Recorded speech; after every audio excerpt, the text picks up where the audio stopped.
Let's get to some news. This morning, President Biden went to Walter Reed for his annual physical exam. Let's just say Vice President Harris seemed a little too eager to hear the results. Yeah, it's never good when the doctor examining you is like, I don't know if they even make these parts anymore. Yet the exam was going great until Biden confused the eye chart for a teleprompter. He was like, ex-politico episco. The White House said Biden's exam took 3 hours. It's never good when your physical has an intermission. You know what I'm saying? Nothing says peak physical condition like a doctor's visit with the same running time as Avatar 2. You know? That's right. Today, Biden has his physical, and while the doctors they're very thorough, I wanted to ask some follow-up questions myself, so if you don't mind. Mr. President, before we get started, please turn and cough. And just so I'm up to date here, when were you born? 1863. Okay, that's good. Now, how many times per night do you get up to use the bathroom? Somewhere between 700 billion and 1,300,000,000 billion. Okay, answer yes or no to the following. Do you vape, drink, do edibles, shrooms, or hookah? The answer is yes, no, yes, yes, no.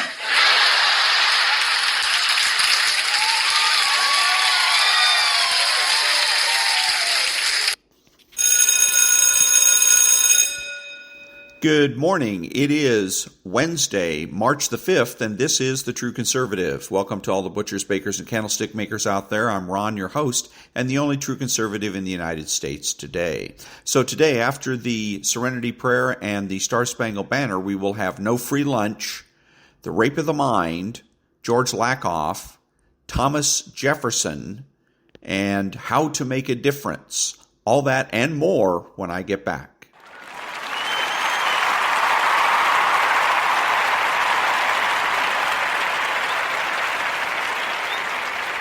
God, grant me the serenity to accept the things I cannot change, the courage to change the things I can, and the wisdom to know the difference. Amen. Ladies and gentlemen, please remain standing and remove your hats for the national anthem of the United States of America.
Thank you. And now, there's no free lunch, 250 Economic Truths by David-Bahnsen. Life, faculties, production, in other words, individuality, liberty, property, this is man. And in spite of the cunning of artful political leaders, these three gifts from God precede all human legislation and are superior to it. Life, liberty, and property do not exist because men have made laws. On the contrary, it was the fact that life, liberty, and property existed beforehand that caused men to make laws in the first place. Friedrich Bastiat. This chicken or egg issue is crucial if we are to defend the rights that sit at the foundation of a free society. Once we say that we own private property because we have laws that grant us such, we have made private ownership subservient to the state. The state is the actor that should defend private property rights, but it is not and cannot be the actor that grants property rights. A flourishing society must get both of these things right. 1, property and rights are inseparable, and 2, the state must serve as the impartial defender of such. And that was There's No Free Lunch by David-Bahnsen. Back in a minute.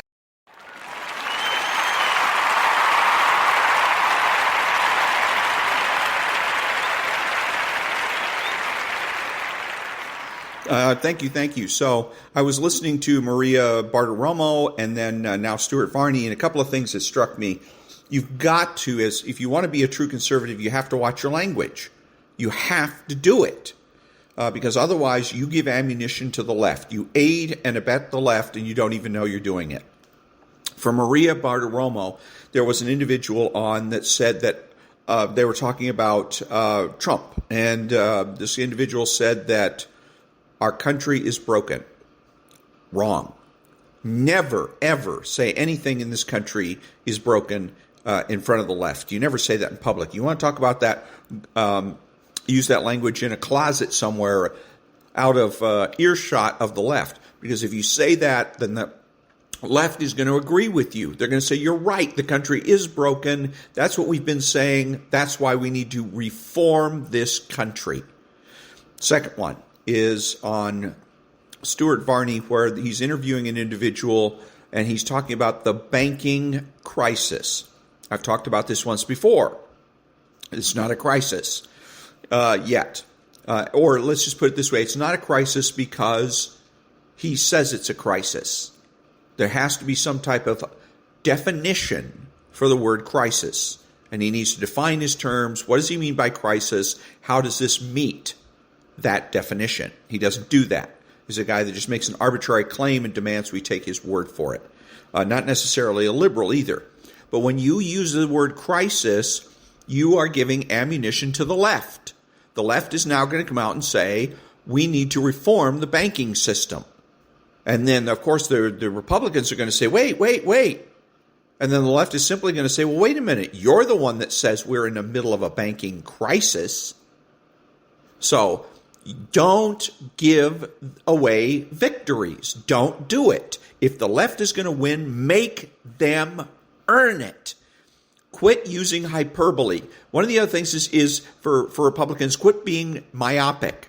Quit concerning yourself with filling airtime and putting the profits of your company ahead of the country. Quit doing that. Stop it. Okay, it's so easy to do. You and I can make a big difference every single day by the language we use. We don't have to ask anyone's permission. We just use appropriate language. We quit using the word crisis, a banking problem. We could call it a problem. You can find a word. Any word other than crisis or broken. Either one of those two words opens the door wide open to the left. Find another word. We can watch how we communicate each and every day, and we can make a difference on a daily basis. Back in a minute.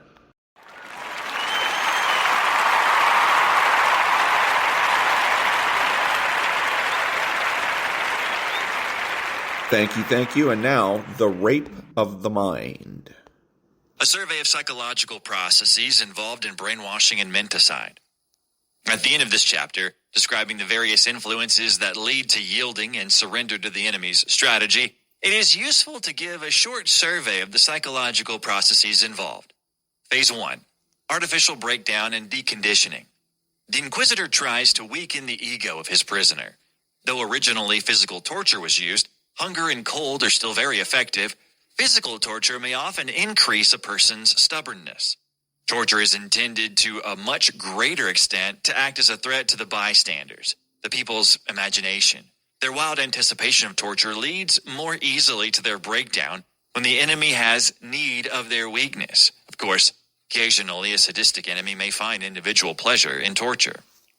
The many devices the enemy makes use of include intimidating suggestion, dramatic persuasion, mass suggestion, humiliation, embarrassment, loneliness and isolation, continued interrogation, overburdening the unsteady mind, arousing more and more self-pity.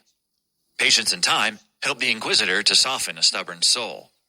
Just as in many old religions, the victims were humbled and humiliated in order to prepare for the new religion.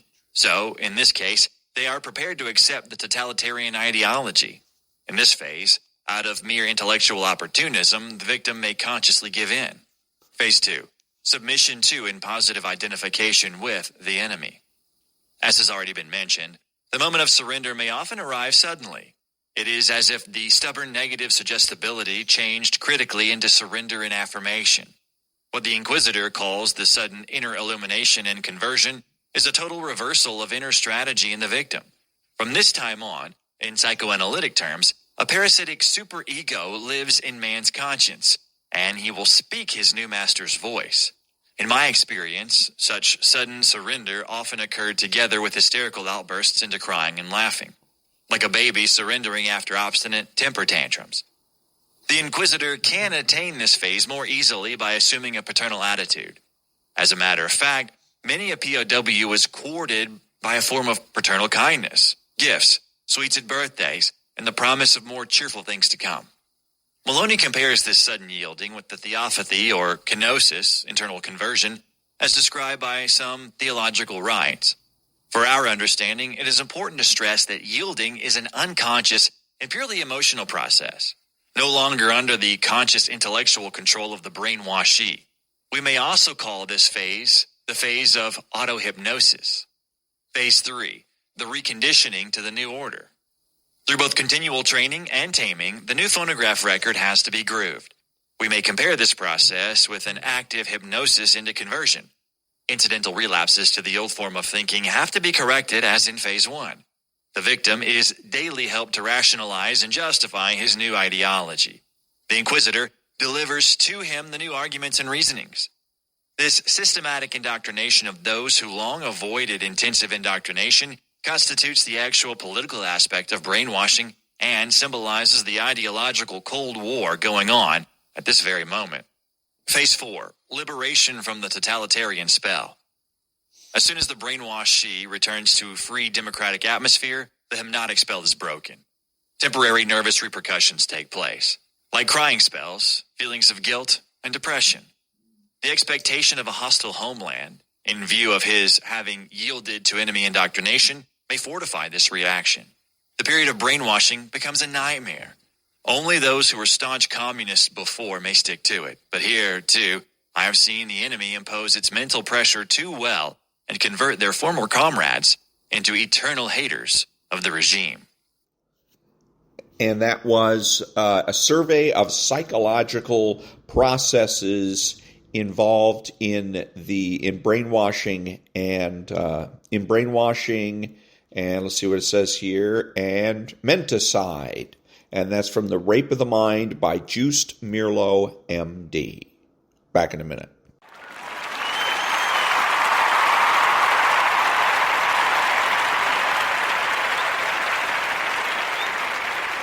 Thank you. And now, part of Chapter 9 of Don't Think of an Elephant. It's called Government by Corporation.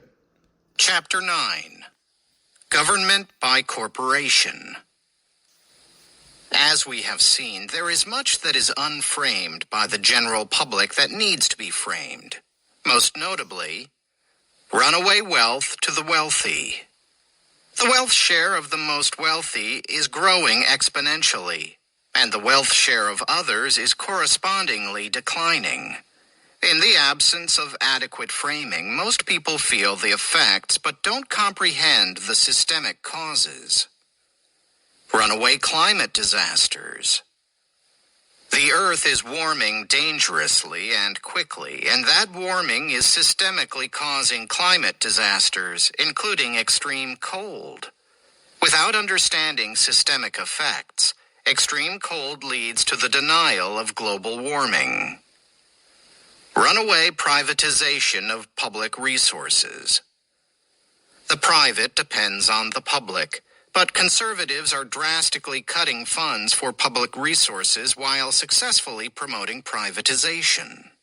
They say that government doesn't work, and by cutting funds they can make government cease to work. And by cutting government resources for all, they can make democracy cease to work. But there is another important framing that is beginning to catch on. The Constitution applies only to human beings. Conceptual metaphors have no legal standing.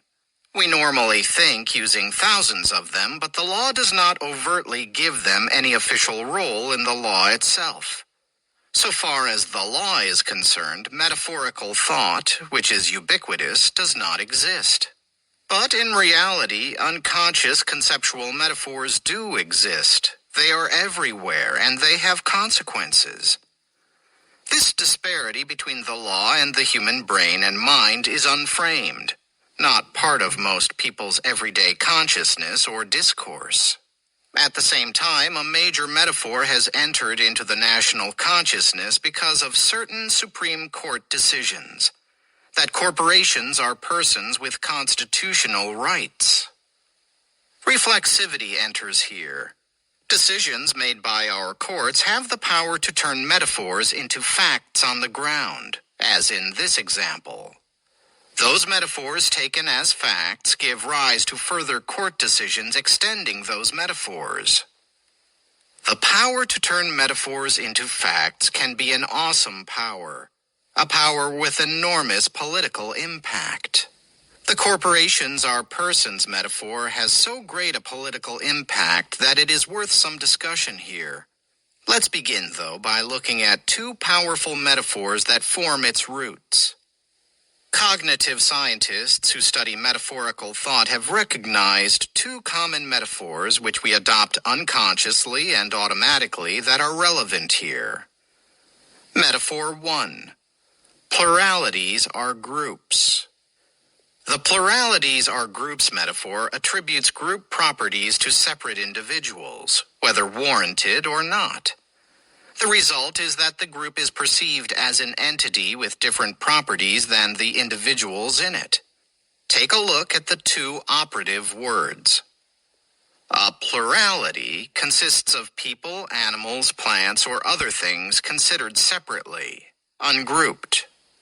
A number of people may be riding on the subway, for instance, but aside from being on the same subway, they are not necessarily part of any particular group. They are a plurality, but they need not have common characteristics, goals, or functions. A group is an entity conceptualized metaphorically as a container for other entities. The group can, and usually does, have properties, resources, goals, and functions that are separate from the individual entities in the group.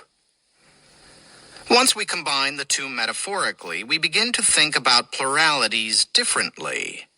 For example, a club, a church, an association, for example, the AARP, the American Association of Retired Persons, can have money, a home, legal responsibilities, and liabilities. They can be sued or a lien can be placed against their property that don't apply to any individual members. Similarly, corporations can be sued while their stockholders can be immune to such lawsuits as individuals. Metaphor 2. Institutions are persons. Ask most people if institutions are people and they will say no. In fact, our definition of the two words are quite distinct. An institution is an abstract entity conceptualized metaphorically as a container for people. An institution is typically defined by its goals, resources, and by various functions, responsibilities, and privileges for whatever people are in the institution. The institution is defined independently of the people who happen to be in it, serving its functions. A person is a human being. Human beings have goals and resources and typically have responsibilities, privileges, and carry out functions.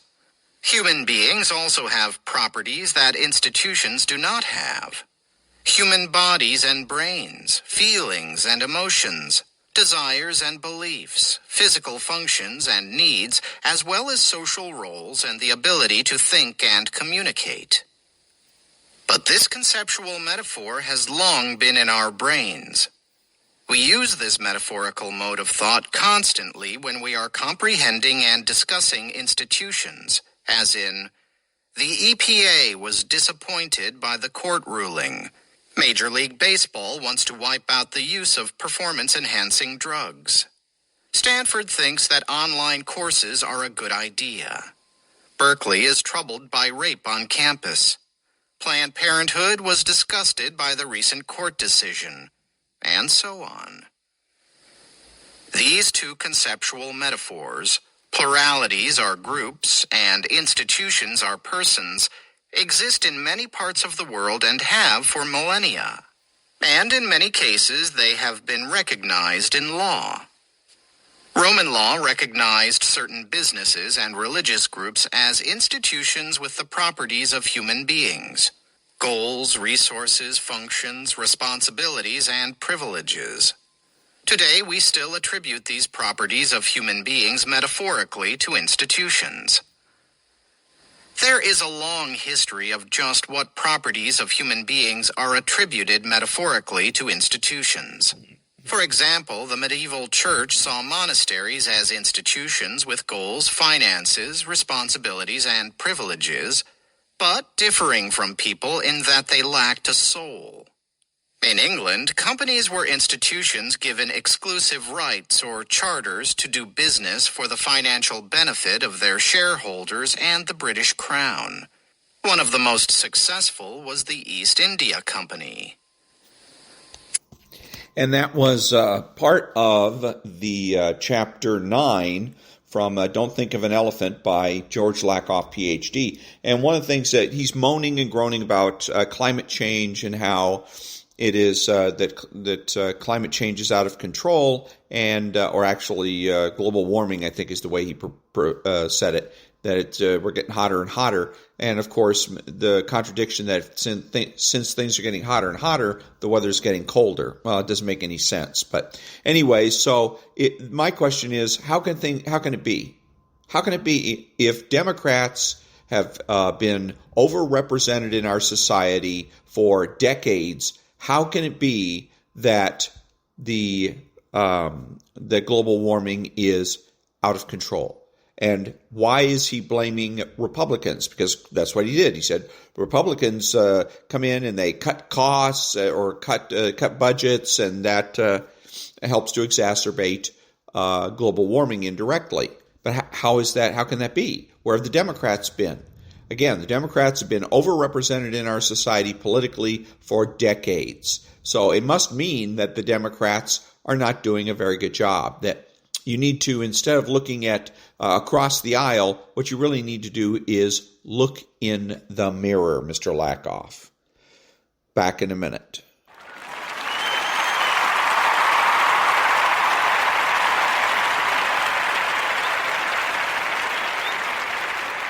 Thank you. And now it's a book called The Greatest Americans, Thomas Jefferson, and this is going to be a reading of a letter that Thomas Jefferson sent to James Madison, with a little bit of commentary afterwards.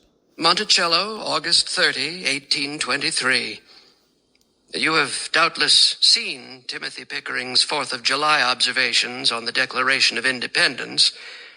If his principles and prejudices, personal and political, gave us no reason to doubt whether he had truly quoted the information he alleges to have received from Mr. Adams, I should then say that in some of the particulars, Mr. Adams's memory has led him into unquestionable error.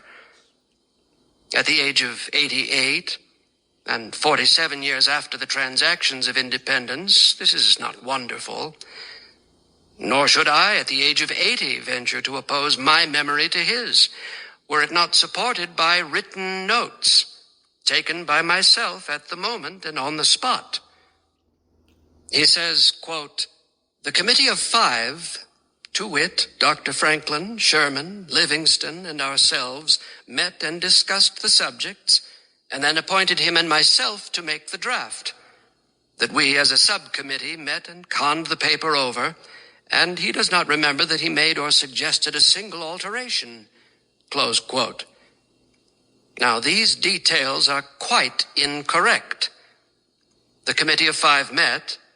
No such thing as a subcommittee was proposed, but they unanimously pressed on myself alone to undertake the draft.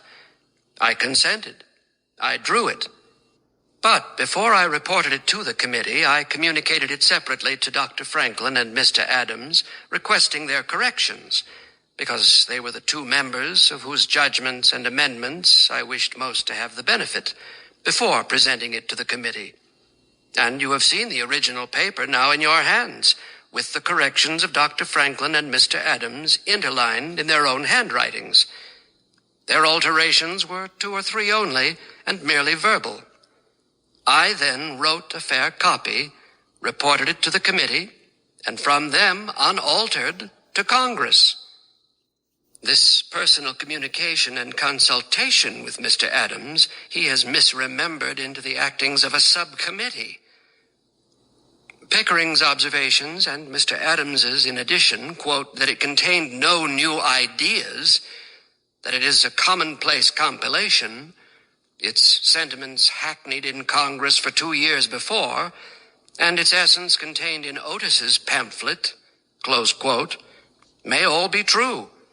Of that I am not to be the judge. Richard Henry Lee charged it as copied from Locke's treatise on government. Otis's pamphlet I never saw, and whether I had gathered my ideas from reading or reflection, I do not know. I know only that I turned to neither book nor pamphlet in writing it. I did not consider it as any part of my charge to invent new ideas altogether, and to offer no sentiment which had ever been expressed before. Had Mr. Adams been so restrained, Congress would have lost the benefit of his bold and impressive advocations of the rights of revolution. For no man's confident and fervid addresses more than Mr. Adams's encouraged and supported us through the difficulties surrounding us, which, like the ceaseless action of gravity, weighed on us by night and day. Yet on the same ground we may ask which of those elevated thoughts was new, or can be affirmed never before to have entered the conceptions of man.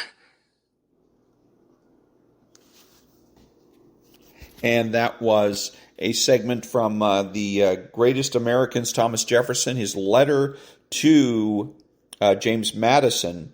And I played this because I wanted you to note that there's not one single metaphor in there. There was no storytelling. There was no verbal picture painting going on.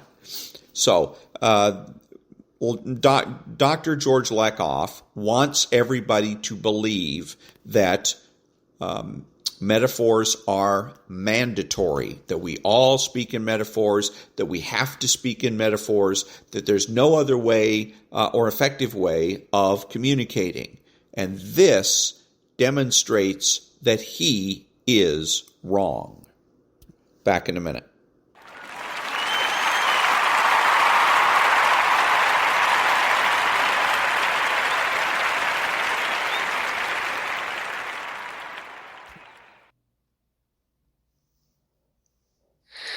Oh, beautiful for spacious skies, for amber waves of grain, for purple mountain majesties above the fruited plain.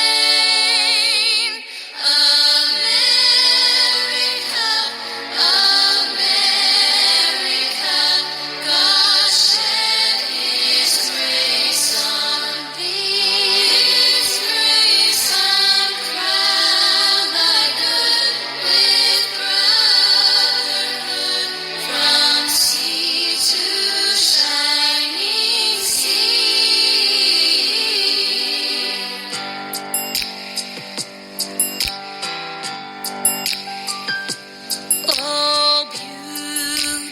beautiful for heroes prove in liberating time, who more than self their country loved, and mercy more than life. America, America, they got the gold refined. Till all success be nobleness, and every gain defined. Yeah, beautiful America, yeah. From sea to shining sea. Shining sea. Beautiful America, yeah. Beautiful America, yeah. From sea to shining, shining sea. Oh, beautiful nature tree that sees beyond the east. Thine alabaster cities gleam, undimmed by human heart.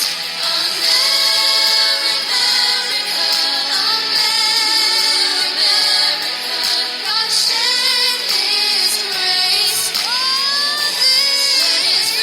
on thee, and crown thy good with brotherhood, from sea to shining sea, and crown thy good with brotherhood.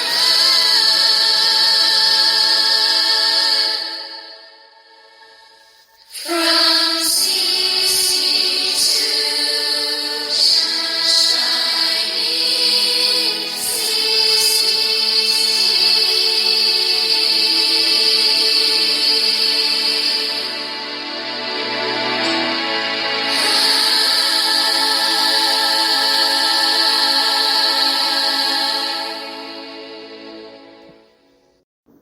This is Ron, your host, the only true conservative in the United States today, bidding adios to all the butchers, bakers, and candlestick makers out there.